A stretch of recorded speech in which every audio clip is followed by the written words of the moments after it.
give the Edmonton Oilers 3 straight victories. They get it done against the San Jose Sharks. 3-2 is your final. It didn't have to be this way, but here we are.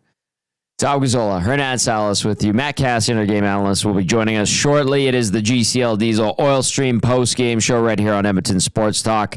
For those of you who are staying up to listen on iHeartRadio, TuneIn Radio, EdmontonSportsTalk.com's audio player, thank you.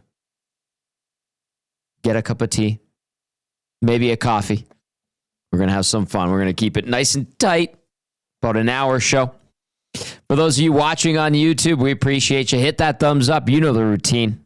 We're going to break it all down. The Oilers get it done over the Sharks. Why can't it be easy, Hernan Salas? Why can't it just be easy? That's all I'm asking. In a nice way. It was easy. Oh, was it? Yeah. You lost your best player. Yeah. You get an unreal save from your backup goalie. A guy making his third ever start looked great. Yeah, I mean... barely beat an AH. Anyway, they won. Yeah. That's the most important. They got it done.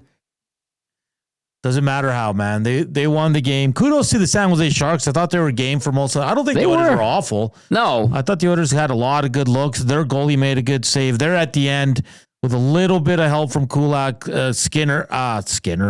Pickard absolutely robs Graf there to keep the game tied, thankfully. Yes. But I thought San Jose played a pretty good game. They were tenacious. They were all over it. They had some good moments. The Oilers did as well.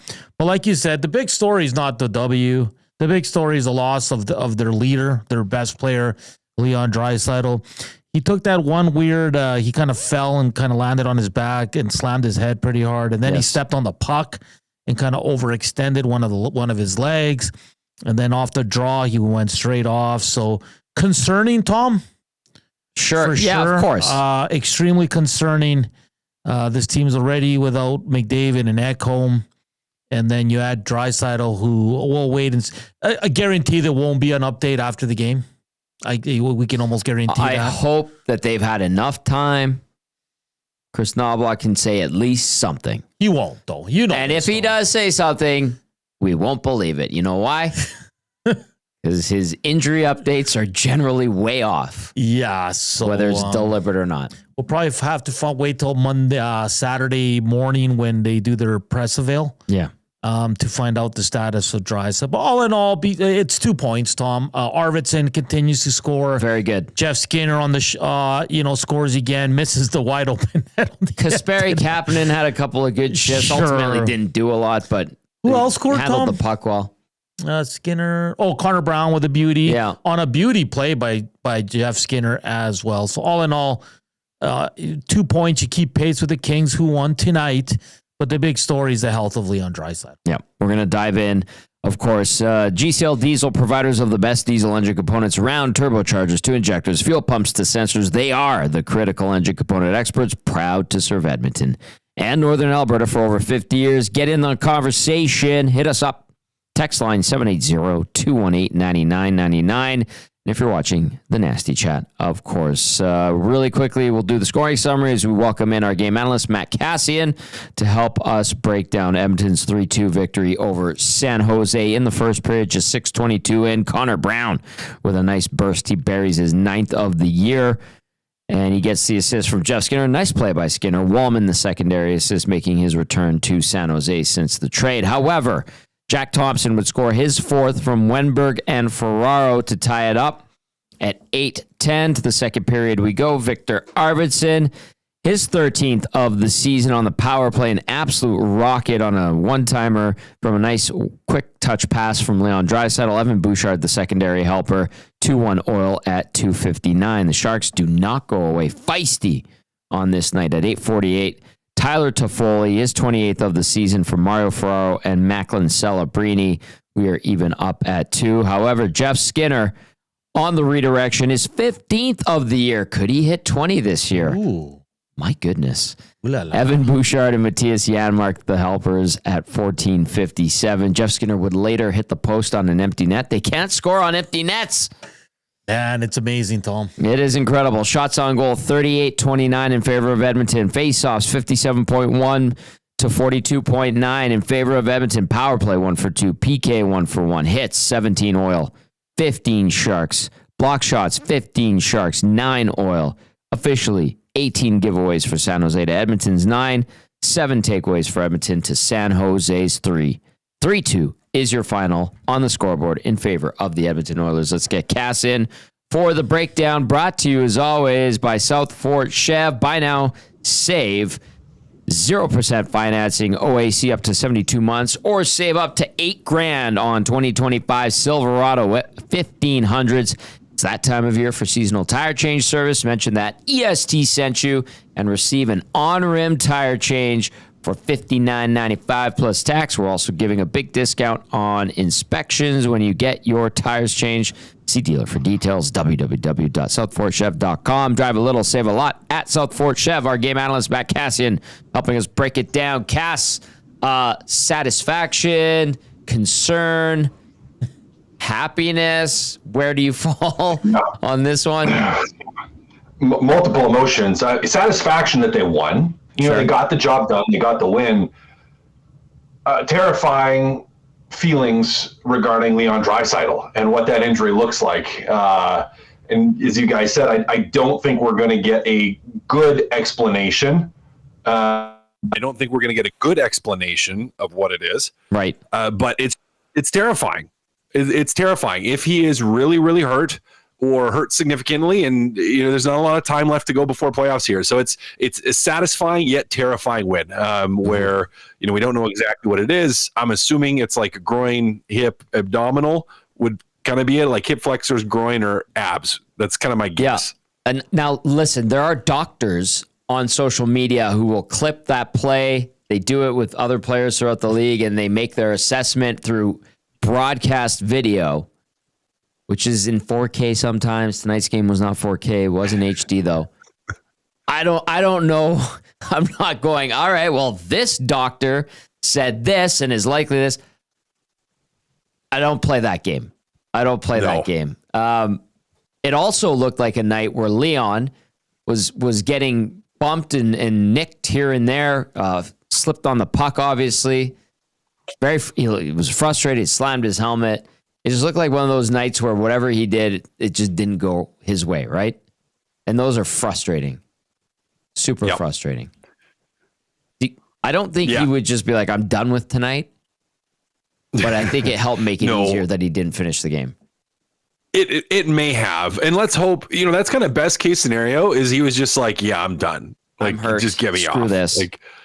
And I've had that, like I was playing shinny a month or so ago on late Saturday night with a bunch of buddies. And it was kind of the same thing. Like I fell like 3 times in a matter of like 5 minutes. Like I heel picked once, got tripped once, and then I think I just blew an edge the third time. And after that third time, and they were all off guard, I was just like, I'm done. I'm just like, I'm getting off. Yeah, enough of this. That is no point. That is it. I have had enough. That would be best case scenario. I don't feel that's it because I don't think that's in Leon Draisaitl's character nor personality. But all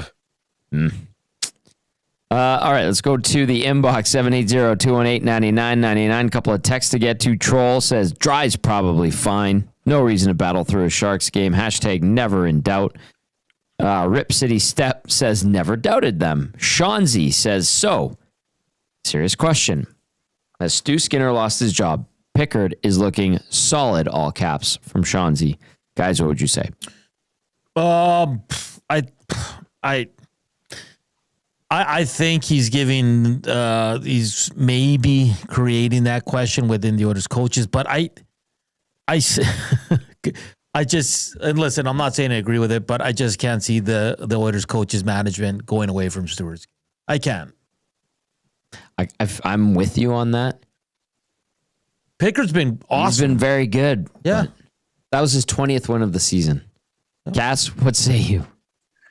Yeah, well, he's been very good. Coaching staff isn't going to, nope, they're Hernan's right.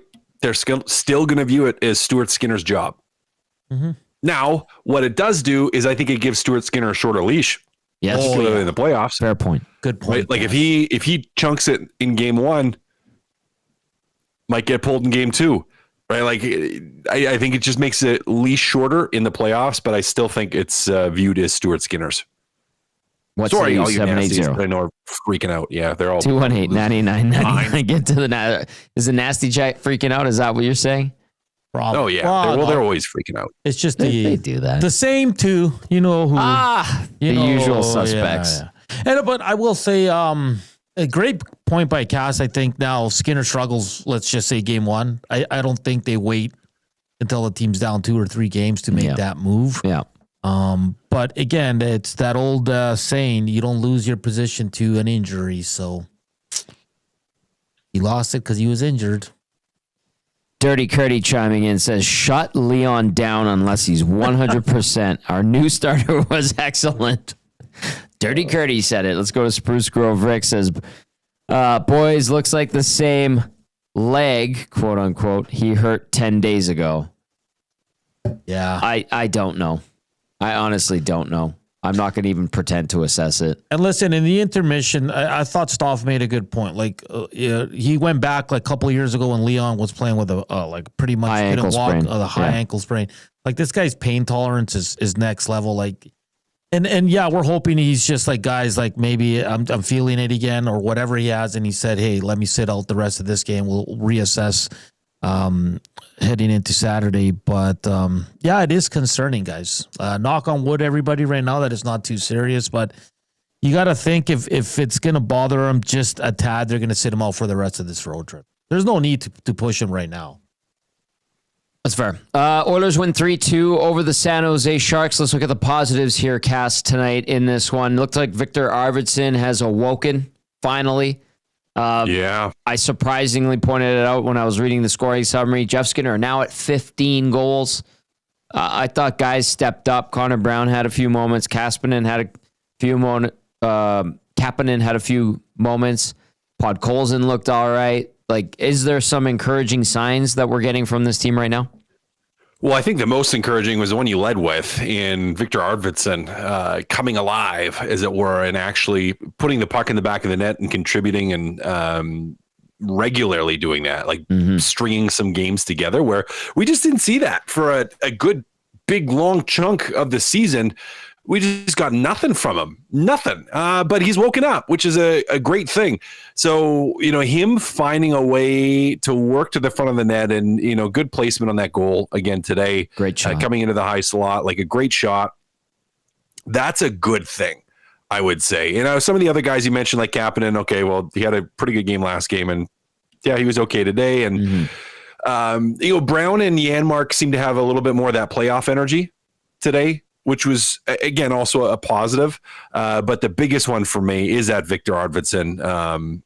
He's starting to look more like kind of what we hoped we had for a good chunk of the year. And I mean, I guess I still would be disappointed at the end of the season, regular season, with his season overall. But if he can start to bring that heading into playoffs, then it's a big thing, and I'll be excited for that. Guys, I want to float this too. In Kapanen, praise where it's due. I thought he stepped up a little bit, which is good to see, encouraging, obviously. My dad used to have this thing where he'd say, that guy's really skilled, but so-and-so goes 1,000,000 miles an hour around the ice and ends up doing nothing. I feel like that's Kapanen. Yeah. And again, I'm giving him props for his game tonight because his possession was nice, but ultimately he gets the puck, he gets in the zone, and nothing happens. Doesn't get to the net. Doesn't create opportunities. It just kind of dies. I'm not trying to nitpick, but I'm just saying that's what I thought of watching Kapanen tonight. Is that fair or is that too harsh? Yeah, well, I used the example of Chad Kilgore earlier, and I'll stick to that, where it's like he can kind of do everything, but he doesn't do it all at once. Yes. Typically. Good point. That's a great deep dive. Oh, you know what? I thought that was on this show. That would have been, funny enough, this was on the podcast earlier today on Two Guys and a Goalie. So maybe it was Gager and Dusty that I said this. But I compared Kapanen to Chad Kilgore. And to what my grandpa used to say about Chad Kilgore is like, he can shoot, he can skate, he can hit, he can pass. He just can't do anything all at the same time. time. You can only do one at once, like one thing at a time. He can't do it all at once. And it's like where he's got all the tools, but no toolbox, as it were, in some ways. Like I've heard that one before. All together at the same time. It kind of funny enough, we talked about that today, but he is that kind of player, where he should be able to do way more, moves really well, and you're just kind of like, he still just doesn't do that much. And that's a fair assessment. All right. We're not going to dump on him anymore. Let's go to Twitter. No, Mary. not dumping on him. No. Twitter Mary says, Willie Wheeler score an empty net goal, not at 158. LOL. No. Does this become concerning that they can't score into a wide open 4x6 cage with no defender in front of it? Yeah, I mean, it would be in the playoffs, right? Chance to seal a game late, and you don't. It maybe feels worse than it is. Mm-hmm. Maybe feels worse than it is. Hernan, are you concerned? Does that concern you? Are you worried about their empty net closing out games, being able to finish? Like it hit the post tonight. Sorry, Hernan, go ahead. But didn't Louis say it was on edge, the puck, and he just, I get the concern from the fan base because they have missed a lot this year, guys. They won, so it was funny. I don't know if you guys saw it. There was like 40 seconds left. They took it was a face-off, and they showed Jeff Skater on the bench, and he's just like shaking his head like he could not believe he missed that one. He's like, I buried 40 a couple of years ago. Okay, so the good Arvidsson, another goal tonight. That's 3 straight. He looked like a little buzzsaw out there. Skinner, a decent contribution, a goal and an assist. Couldn't score into the empty net. You had guys step up with the injury to Leon Draisaitl. Defensively, what did we make of this group's performance tonight, Cass? Well, I think as you mentioned in the one, it was a beautiful pass. Pretty nice setup on that one San Jose goal. Bouchard still not really overly aware on the one. There's still just it's like those rush chances against still just seem to come back and catch them at times where they seem to give up a little bit too much coming into zone. Right. I mean, like it's just a quick shoulder check. No shoulder check. Right? Am I being too harsh there? No. I mean, it's still a beautiful pass. He shoulder checks. It still might go in. Like it was a pretty nice setup. All right. Pretty nice setup. But yeah, I mean, San Jose is not an overly threatening team, but they do have some players that will make some plays and that play with some skill. And I still get a little nervous, and I was again today with San Jose and just the rushes against, where it still feels to me like at times their defense give up the zone, like have too big of a gap, and forwards don't do a good enough job recognizing danger on the way back in. And there are a little bit of that again today. The goal is the primary example on that one. All right, 780-218-9999. Get to our inbox. Of course, if you're watching on YouTube, hit the thumbs up button. Nasty Chat for a really late one is going pretty good, and we appreciate that very much. So against the 32nd ranked team in the league, 3-2 Oilers victory. Let's go. What do you got to say, Hernan? You've got something for us here. Stat of the night. Lay it on us, brother. Courtesy of Swain Dog. Okay. First time in franchise history with 3 straight games winning by a score of 3-2. What? Yeah. I don't know if I believe that. Swainer's so good at this. Like they had to have won 3-2 3 straight times in franchise. It's 43, 44 years of this. I don't know, Tom. Just giving you what was sent. Cass, are you frozen or are you just in awe of that stat? I'm in awe of that stat. I was trying to think back. I don't know why I was trying. I'm like, let me think back and think of every single Oilers game I've watched and see if I can remember 3 in a row where they won 3-2. That's literally where my brain went. That's how I know we're late, where I'm like, let me think of something that's completely unreasonable that I'm going to have no way of actually remembering or realizing, and I'm going to try. So yeah, it's kind of going back. I'm like, well, they had to have done it this no, maybe they didn't do it this. Yeah, anyways. Cass, question on the one San Jose goal there. Tommy and I were watching it, and Bouchard, it's a 2-on-2, kind of like a 3-on-3, but the third guys kind of stay high.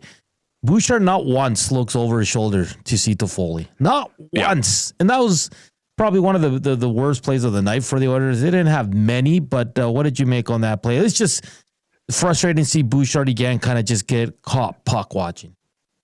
Yeah, and it's Bouchard on that play in particular. But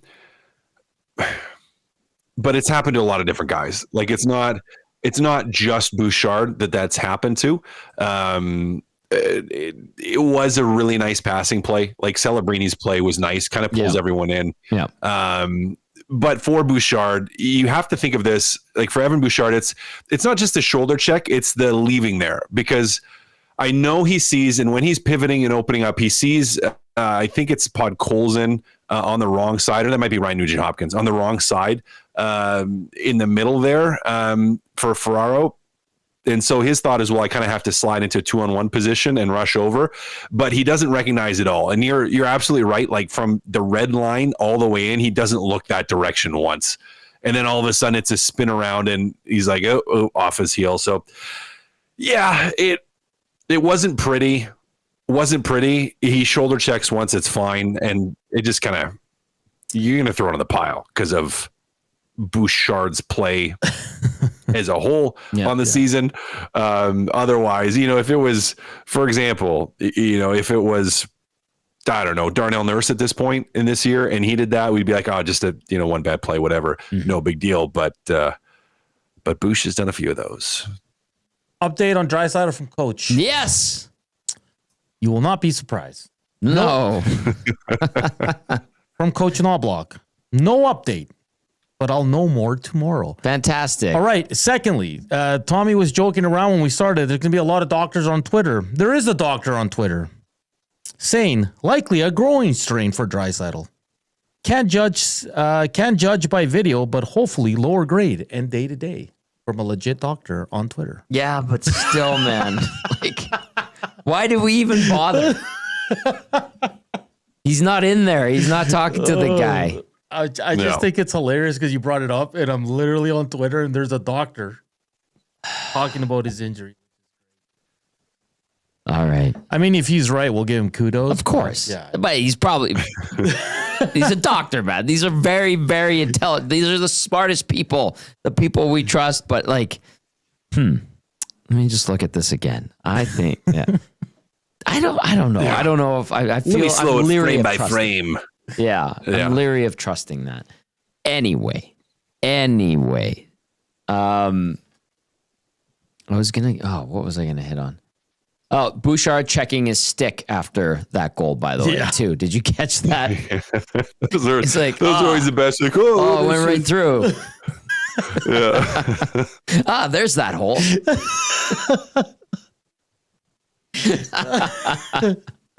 All right. Oh boy. Okay, it's 11:32. We've got a decent audience watching. I'm sure we've got a decent audience listening. People will be watching and listening to this tomorrow. The Oilers do win 3-2 over the San Jose Sharks.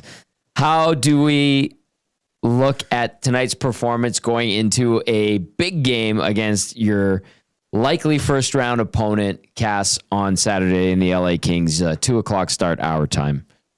Yeah, well, I think the win tonight helps. And I think the win tonight helps with your preparation for the game against LA because it pulls you within 2, right? Pulls you within 2 points of the LA Kings, and you are tied with them as of right now from in total games played. So, that 4-point game to try to get that position in the division, it's huge. And really, you're kind of inching closer towards the Vegas Golden Knights, who have now lost 2 in a row with the loss to Winnipeg. So all of a sudden, first in the division isn't completely out of the question. And all of a sudden you are having an opportunity to pull even with the LA Kings for that home ice advantage. So I think it helps because the motivation gets there. Now, what doesn't help is that Leon probably isn't going to play on Saturday. Let's be real. He left us today. He's not playing on Saturday. So you're going to be going against the LA Kings with a light lineup. But yeah, overall, I would say, you did just enough tonight against the San Jose Sharks, and you put yourself mentally and emotionally in a position where I think you should hopefully have some success against the LA Kings. Guys, if there's no Draisaitl on Saturday, I know that's a huge, huge hole in the lineup. However, if I counter to you with this Oilers team still has a lot of veterans who are supposed to be good NHLers that for one game could pull up their bootstraps and put up a good fight against LA. Is that unreasonable? Or is it no McDavid, no Draisaitl, no Ekholm, no Skinner, no Frederick, no chance Saturday? Because look, you got Jeff Skinner just scored his 15th. You got Victor Arvidsson playing well, 3-game scoring streak.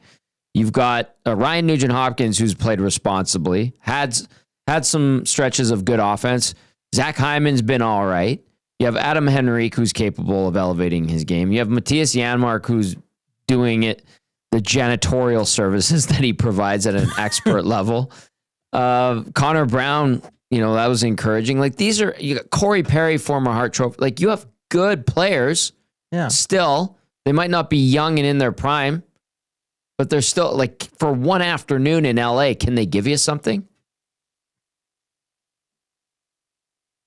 That's a no from you guys. They can't. Even if Draisaitl is on the lineup, we don't write them off for that game. We've seen them play well without McDavid and Draisaitl on the lineup the last couple of weeks, where they've had some nights and maybe haven't all panned out in terms of wins, but they've played some good teams and they've played quite well. I think back to I think it was Dallas in particular, where they make the push late in the game.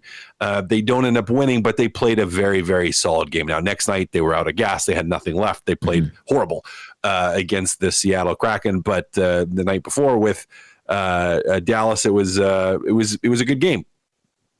They're fully capable of playing well. Ryan Nugent-Hopkins, we've seen him up his game. Arvidsson seems to be coming around a little bit. So yeah, as you said, Tommy, I'm not worried about that. I don't think having him out of the lineup should be or would be an excuse. All right. Last one for you, Cass, real quick. Is it fair to say the Oilers in the third period played keep away with the puck, trying to kill the clock? Because it seemed like it. I think so. Yeah. Yeah, I think so. Where the mindset was don't make big mistakes, hold on to it, kill the time, don't force anything unnecessarily, and let's just walk away from this one. I think it was a puck possession game at that point where they probably had a conversation of, hey, just don't throw away pucks, be smart with it, don't force it, and that's what they did. And really, they should have had it locked up a little sooner than they did if Skinner could actually put that one in the net. One day. One day. Cass, great stuff, buddy. Get some rest. It's a late one, and we'll see you next week. Sounds good, fellas. There you go. There's our game analyst, Matt Cassian, with the breakdown brought to you by South Fort Chev. Go see Daniel and Claire and the crew down at South Fort Chev. They're absolutely tremendous. Buy now and save 0% financing, OAC up to 72 months, or save up to $8,000 on 2025 Silverado 1500s. Drive a little, save a lot at South Fort Chev. Hernan Salas. Yeah, Jesse's upset with us because we're criticizing Bouchard and not Kapanen. I did criticize Kapanen. That's what I put in the chat. Listen, Bouchard's made this play far too often this season. That's why we bring it up, because he's a key player. He's got to be better than that. Kapanen, I'll be honest. I don't think he's on your. I don't think he's in your top 12 forwards come game one of the playoffs. So I don't really who cares? And I agree, he shouldn't be in the top 6. He has one goal in 30 plus games. Yep. I don't think he should be there. All we said was last game was probably one of his better games. Tonight he had some good looks, but he was also kind of sloppy and kind of the puck dying on his stick. What else do you want us to say? Kasperi Kapanen is not a guy that should be in the Oilers top 6, plain and simple. We all agree on that. I shouldn't say we all agree, but I know Tom and I agree on that. We do agree on that. But Bouchard made a horrible read. We have to talk about it. Yes. I want to read this one from Library Pat about Kapanen. Kapanen had some good shots today, but they were straight at the goalie, so no results. But at least he put the puck on net rather than just losing possession. Library Pat with that one. It's for me, I'm always going to look at Bouchard and be more critical because he's a big part of this team. Yes. For me, Kapanen come playoff time, lucky if he's on the fourth line. Seriously. I think him and Max Jones should be the guys out. There's no way I'm taking Jeff Skinner out. No. There's no way I'm taking Jeff Skinner out of the lineup right now. He might get to 20 if he gets 5 goals in the last 7 games. But he probably will be out. Like, let's just be honest. Probably. Like, we know how this works. But yeah, I'm with you, Jesse. Like, I'm not a big. I don't think either of us are big Kasperi Kapanen guys. All right, we got some audio to get to. Yes, I'm working on coach. All right, in the we do meantime- have Connor Brown. Okay, I'll do the turning point of the game, then we'll go to Connor Brown. Sure. Turning point of the game, presented as always by Advantage Sports Medicine and Physiotherapy. At Advantage Sports Medicine and Physio, we treat you like the pros. Multidisciplinary team includes sports medicine physicians, along with highly skilled physiotherapists, strength and conditioning coaches, and massage therapists. If you have a nagging pain you'd like to see go away, book your consultation today. www.advantagesportsmed.ca. I will give it to Jeff Skinner with the redirection, his 15th of the year, the game-winning goal at 14:57 to break the 2-2 deadlock. The Sharks being feisty, tenacious, hanging in there with the Oilers, a depleted Oilers lineup, I know, but Jeff Skinner with the redirection past Georgi Romanov, who had a upstart game. Bouchard and Janmark the assist. Bouchard totally redeemed himself. Pucks on net, sifted through, no shin pad assassin, nicely done. Bouch. The Boosh Bomb. That is your Advantage Sports Medicine and Physiotherapy turning point of the game. Hernan Salas. I will say, Tommy, that let's just say we'll hear from Knoblauch here right away. But if Leon can't go Saturday, I think the Oilers are in extremely tough. Like, even the most optimistic Oiler fans got to realize that that's going to be a tough game. So, do we write that game off if they lose or get their butts whipped? I don't think you write it off, Tom. I think you look at it as okay. The Oilers don't have their 3 best players. How would LA look against a fully healthy Oilers squad without Kopitar, Kempe, and let's say Doughty? It'd be pretty tough for them to. Yeah, it would be. Right? Now, can the Oilers win the game? You made a good point. There's a lot of vets. This is a veteran team. Yeah. They should be able to compete with anyone without those guys. But what I'm saying, it's going to be tough, Tom. You're without your 3 best players. So I think even with your 3 best players It's and going your to be starting tough. goalie, it would be tough. 100%. So that's why I'm saying, like, just by how the replay showed Draisaitl, I don't think he's going to play Saturday, Tom. I'd be floored if he does. Now, The guy's a beast. knock on wood, hopefully he's good to go. But again, you got to think of the long term here. You got to think of 2 weeks down the road, Thomas, when the Oilers are going into the playoffs. All right. Right? So just you got to play it safe here. This is in November. What did I say to you when we were watching the game in the bullpen there? I said, this strategy of resting guys Better work.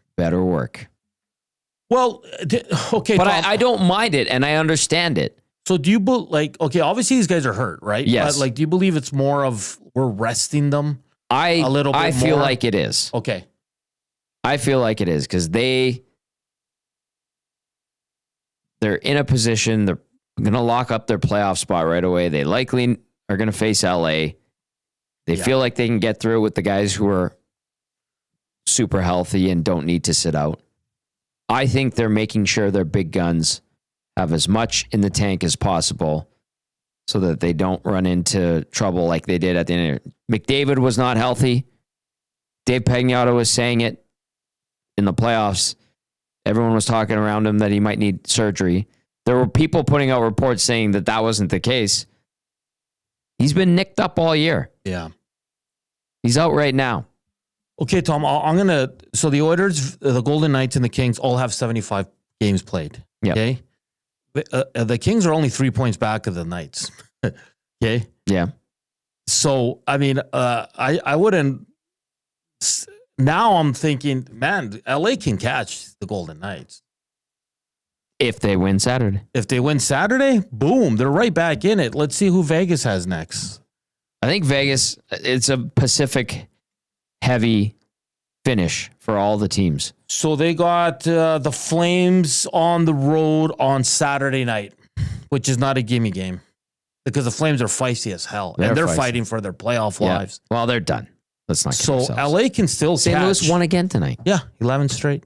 I know Minnie's kind of. Holloway hurt, that's why I'm saying, like, don't sleep on LA to win the division here either. I don't think the Oilers are 5 back. Yes, It'll be a little bit tougher, but just keep winning. Golden Knights somehow lose Saturday. Kings win. All of a sudden, it's a 1-point gap, and the Kings. I mean, they're rolling right now too, right, Tommy? So, Brandon says, throw the LA game, let him take the division. Good plan. Who said throw the game? Listen, Brandon, open your ears. Who said throw the game? I said it's going to be tough to win the game with all your 3 best players.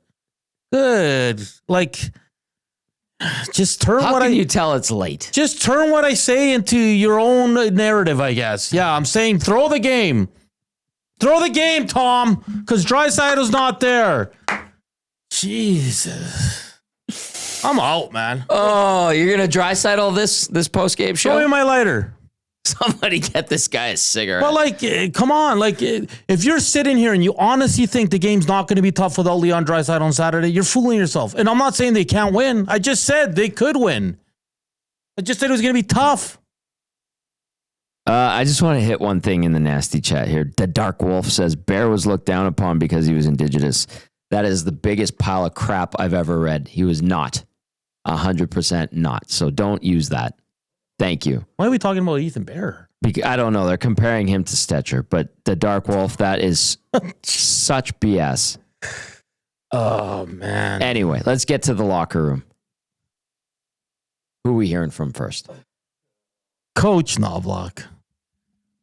Update on Leon Draisaitl? No, I don't. I haven't seen our training staff yet, but yeah, so tomorrow I obviously will. Chris, is resilience the buzzword around your team right now? Of course, Leon goes down, but yet you guys still find a way to stick with it.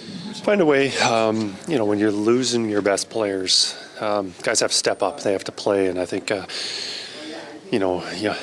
it's an excellent opportunity for them. I think they've done really well under the circumstances. Especially tonight, the Janmark line with Skinner and Brown, 2 goals there. Spent a lot of time in the offensive zone, not giving up very much, but other guys also. So it was nice to see. Is this as confident as you've seen Jeff Skinner play? Absolutely, and every player takes a transition period of getting used to their situation.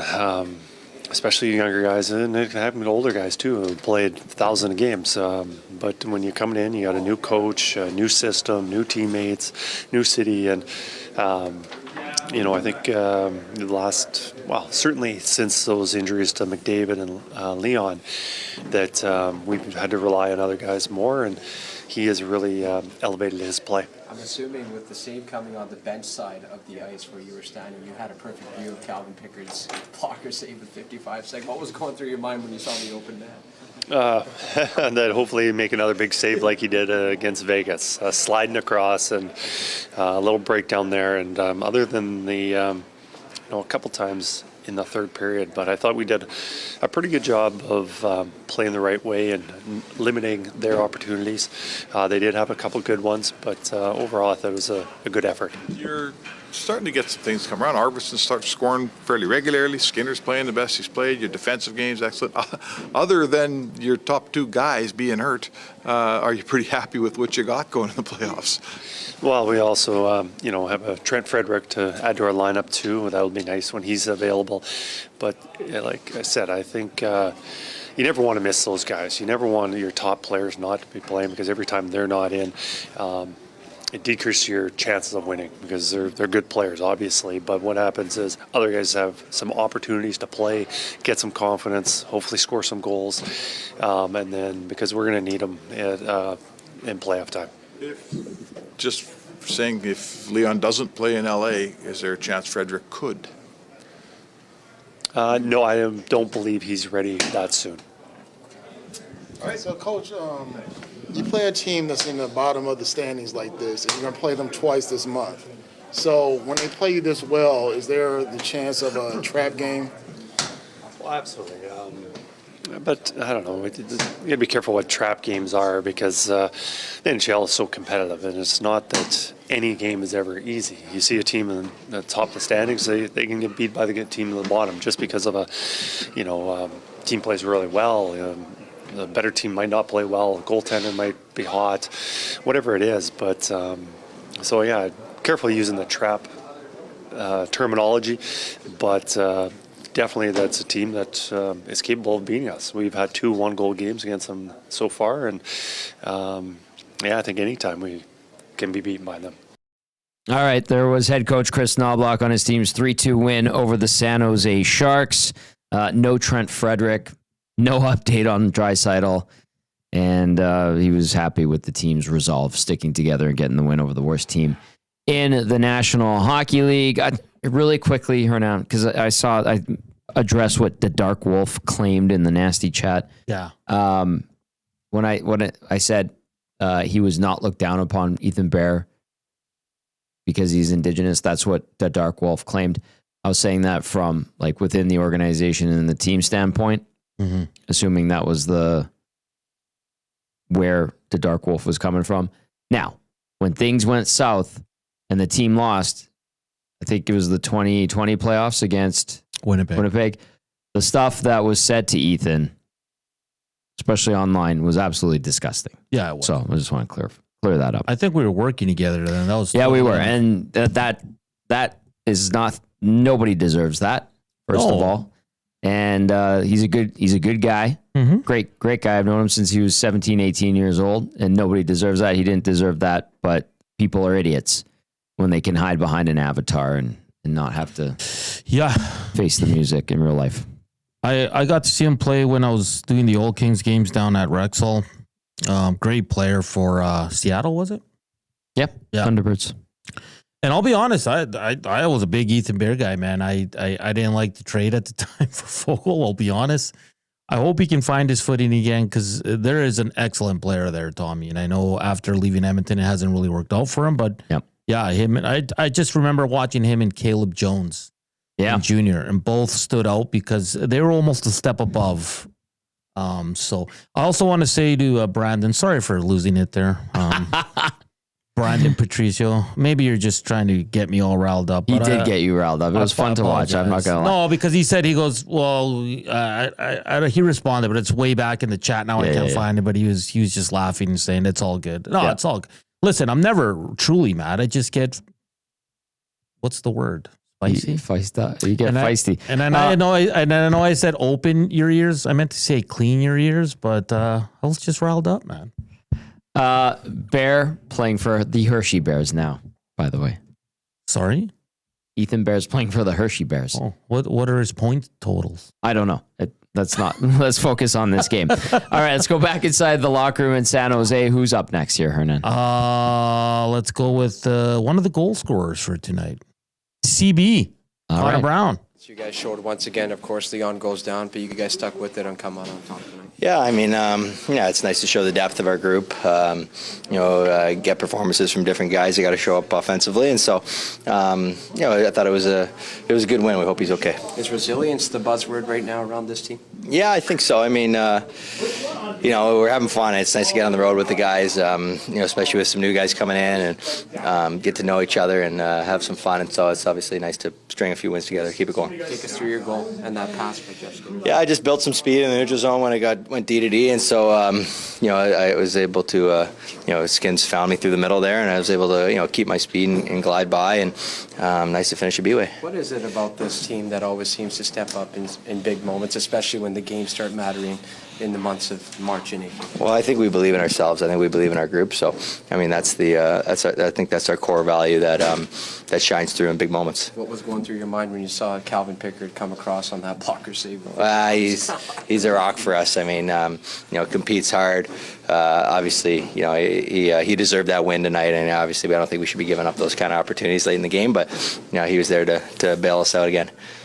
So how big was this win, losing two of your big guys, not playing today, or one got injured, and you got to play these guys again at the end of the season? So how important was it to get this one? Well, it's good. I mean, it's big. Sometimes when guys go down, other guys got to step up, and with big playoffs coming up, it's good for guys to get some extra minutes and some reps. So who knows? Maybe it's a good thing as long as those guys are okay, which I'm sure they will be. Were you guys aware at all that LA won before your game, or is that something you just kind of tuned out before the game? No, we had the game on over there. I mean, we kind of have a general sense of what's going on. I mean, we know it's going to be close and it's going to be big and it's going to be a fun game on Saturday. So I think we're all looking forward to it. I like that they're keeping tabs on the Kings. I've never, I shouldn't say never, but I haven't heard that in a while from a player. You know the cliche, Tom. No, we just go worry about us and then we'll tune in after. Usually that's what they say. Yeah. So interesting. Interesting. There's Connor Brown. Nice goal on the B-way, as he calls it. The B-way? He called it a B-way. Short for breakaway. Great finish. That was a nice goal. Good for him. I give him a hard time, but he's one of those guys. He's been around a long time. He's been in the postseason. He had a great postseason last year. Helped him get another contract this year. Step up on Saturday. You can do it.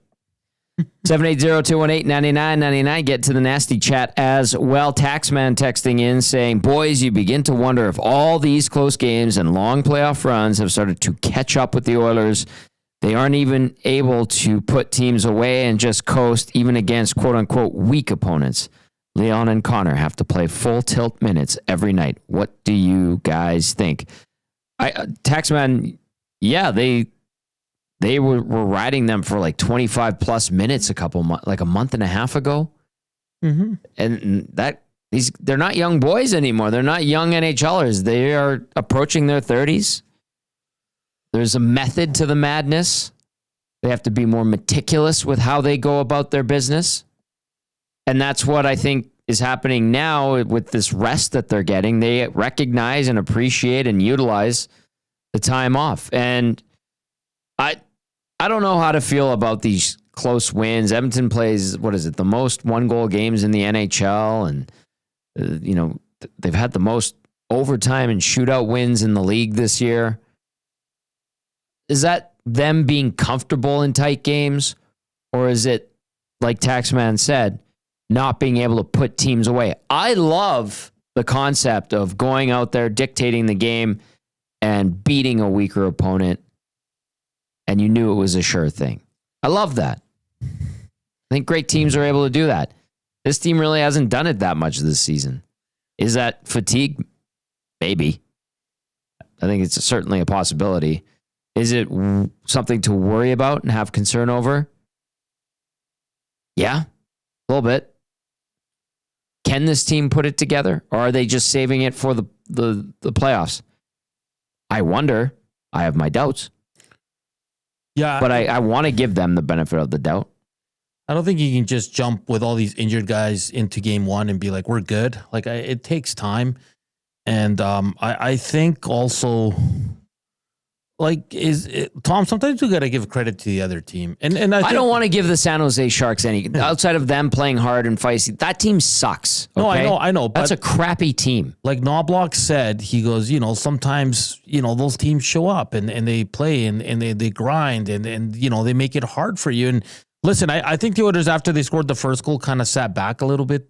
You're right up until they got San Jose tied it on a great point shot from Thompson. Mm-hmm. But I'm saying, it's not sometimes, yeah, sure, maybe not tonight, but sometimes you have to look at the other team and what they're doing too, right? Like, I don't think the Oilers are not trying to close these out, Tom, and especially when Draisaitl left the game, offense is going to be hard to come by, and because this team has struggled outside of Draisaitl and McDavid for the most part this season. Sure, but it doesn't have to be that way. You no, have of people course who not. are capable of providing offense against a weaker opponent. Outside of Celebrini, Smith, and Eklund. Okay, Toffoli, he's a sniper. That roster is not good. No, it's not. You should beat them shorthanded. And they did. They did. But it was close. They sure did, Tommy. Anyway, they got won. the 2 They points. And Saturday's going to be a huge test. And it was going to be a huge test with Leon in the lineup. And he might still be in the lineup. Trent Frederick, like you mentioned, is confirmed not to be going on Saturday. Right. More likely on Monday, which would be a nice addition for this team. But, I get it. Was Taxman who texted that in? Yep. Like I get it, but I think there's also something to say that you're comfortable in close games, Tom.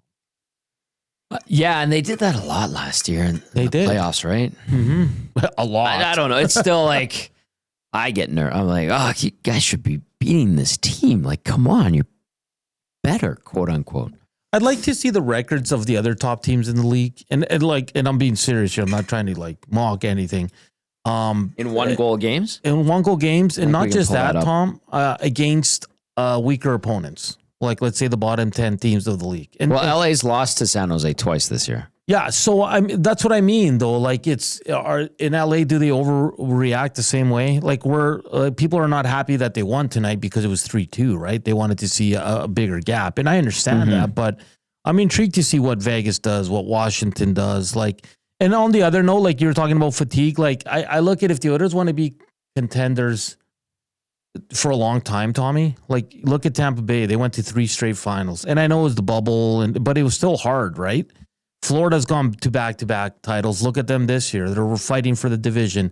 I think for me that fatigue excuse is like if you want to be a contender, you're gonna have to go through it. And I know it's a different era, but the Oilers '80s did it. They were going all the way for how many years, and it's just you just got to suck it up and battle every night. And like I said, we think this team's going to be a contender for many, many years. So they better get used to this, Tommy.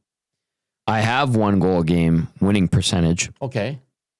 The Leafs lead the way with a 704 winning percentage. But how many have they played in? They've won 19 games by 1 goal. The Leafs. Okay. Ottawa has won 21 1-goal games, St. Louis 21, and Edmonton 21. Those are the top 3 teams. All at 21 wins in 1-goal games.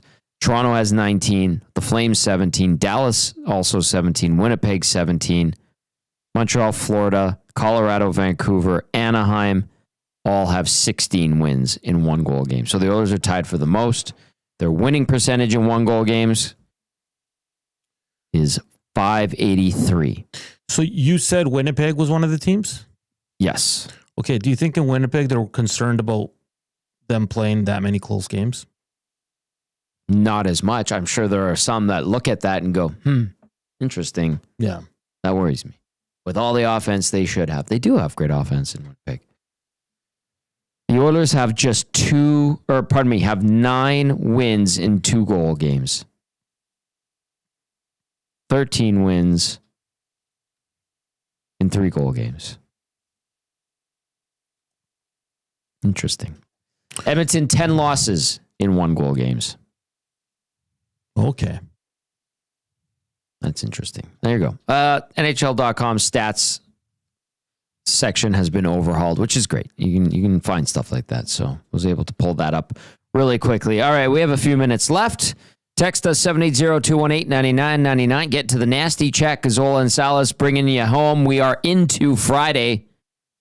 Happy Friday. Nielsen and Eric will be in these chairs 6 hours from now. Time now to get to the player of the game, brought to you by Damon Bunting Real Estate. Damon Bunting, consistent top producing real estate agent in the greater Edmonton area for over 17 years. He and his team would love to help you find that right home or make the move from your current one. Check him out, DamonBunting.com, or visit his Instagram at Damon Bunting Real Estate. Hernan, please take it away. All right. Man, I want to go with one guy, but I got to give it to Picks. He made a great save there at the end. .931 save percentage. 27 saves on the night. Was solid throughout. Can't really blame him on either goal. And like I said, he made the game-saving save at the spot at the game-saving stop at the end there. We've been asking for those kind of saves all year. Yeah, I thought about that too. Yeah, and good for him. So CP, Calvin Picks gets the Damon Bunting player of the game for the agency. The agency. Very nice. Joel, who is still up. It's 2 a.m., Joel. All caps. I'm a little late in the stream, but put Hyman in net, and Bush will get it in the empty net. So aim it at Hyman, basically, because he's a puck magnet when Bouchard claps one. Just don't hit them in a sensitive male area. Corey B says, Toasty Tommy serving up a spicy Chilean panini. Happy to. Panino? Panino?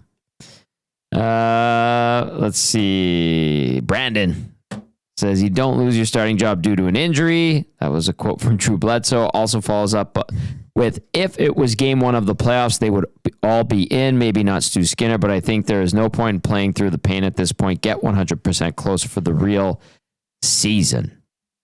Yes. And then Duffman adds, no big deal scoring into the empty net right now. That'll change in the playoffs when it matters most.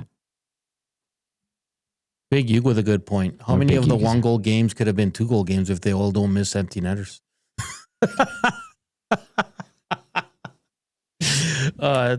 Tonight is a perfect example. Well said, Big Uke. That's well great. said. Yeah, that is true. D-Rock is still going to be back from playoffs. I would think so. What else have we got here? Nasty chat. Great show, guys, from D-Rock. Appreciate you all putting the time in to do this for the Nasties. And it's fun. We've always done this. Tell your friends. Get the word out there. Our numbers are growing. We appreciate that. Best sports station in the city, by far. Put out the good word, as we like to say. We got you all playoffs long. Right, Nanso? Yeah, I just want to say, I've noticed lately, Tom, and we're going to get out here right away, but the 3 stars, there's got to be more effort going into this, man. Like, the 3 stars has become a joke. Like, he scored. He's a star. Like, are you kidding me? Like, no Jeff Skinner should have been one of the top 3 for sure, but I would have had Pickard in there. I'll tell you what we used to do at old Northlands Coliseum, a.k.a. Skyreach Center, a.k.a. Edmonton Coliseum, a.k.a. Rexall Place. The PR staff would hand out little slips of paper that said, tonight's 3 stars, and 3 lines, 1, 2, 3. You put first star, second star, third star. Put your name on there. It could have been anonymous. They didn't really care. Just put, and then they would count it. They would hand them out with like 10 minutes left in the third period. Pick them up like 5-6 minutes later. And that's how they would get you your 3 stars.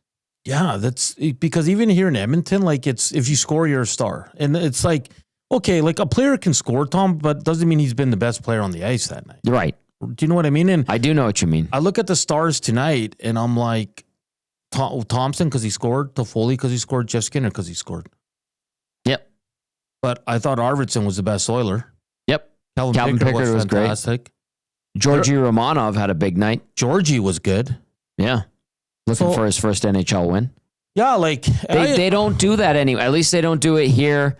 You always hear 3 stars as selected by Sportsnet. That's what you get when you pump 11 billion Canadian in for the next 7 years or whatever it is. And they're just like, they look at the score sheet and like, okay, boom, boom, boom, boom. And yes, that's how they do it. Seriously. Well, they shouldn't. Like the 3 stars like should mean something. Do you know what I mean, Tom? They used to remember when they used to come out and skate. Yeah. Do they like, still? I think they still do that. Yeah. Here in Edmonton, at least. Like if Janmark has a phenomenal game but doesn't get on the score sheet, he should be a star. I agree. Big Hugh says 3 stars are literally irrelevant. It's a nice touch. Should we make our own 3 stars, Tommy? No. Go with what the game sheet says. Why? So we can mock it. I know, but then maybe I'll have Hernan's 3 stars and I'll just say them out loud. Well, you can compare notes. How about that? Okay. All right, Nat. So we've got 2 minutes left. Any last text, get them in 780-218-9999. We're closing in on 12:10 Mountain Standard Time. Or is it just Mountain Time now? I can't remember. I'm pooped. Yes. Final takeaways from tonight's 3-2 Oilers win over San Jose. 2 points, Tommy. But again, the big story, unfortunately, is a negative one. We await news on Leon Draisaitl's injury. Mm-hmm. I think you said they're probably going to be off tomorrow, so we won't hear anything tomorrow from the team. We'll probably have to wait till Saturday morning when Knob speaks. So, yeah, we wait here, and hopefully it's nothing too serious. If he has to miss the next 2-3 games, I think everybody's going to be okay with that as long as these guys are good to go for the playoffs. But unfortunate because he's such a warrior. I thought he could get close to 60. He was kind of rolling nicely there to keep adding to the points, to win the heart and all that. But a little bit unfortunate. But in all the years of Leon Draisaitl, he hasn't missed a lot of time. So, it was bound to happen sooner or later in his career. It's happening now. So, like I said, everybody light a candle tonight before you go to bed for Leon Draisaitl, and let's hope it's not serious. I like that. The Oilers now at 93 points. Calvin Pickard, his 20th win of the season. Edmonton, 44, 26, and 5. 2 back of LA. 5 back of the Golden Knights, pardon me. And with a 3-game winning streak, 7-2-1 in the last 10. LA, 7-3 in the last 10, also a 3-game winning streak. These two Pacific Division foes collide Saturday afternoon at Crypto.com Arena. We are live for the GCL Diesel Oil Stream pregame show at 1 o'clock. Hello Hockey goes from 10 to noon. You're going to catch a little bit of the Pipeline Show with Guy Fleming. And then we'll get you set for a big one Saturday afternoon. Your goal scorers tonight for the Oil: Brown, Arvidsson, Skinner. Huge performance from Pickard. Oilers get it done 3-2 over the Sharks. For Matt Cassian and Hernan, the Latino Heat Salas, I'm Tom Gazzola saying, have a good night. We'll see you later this morning.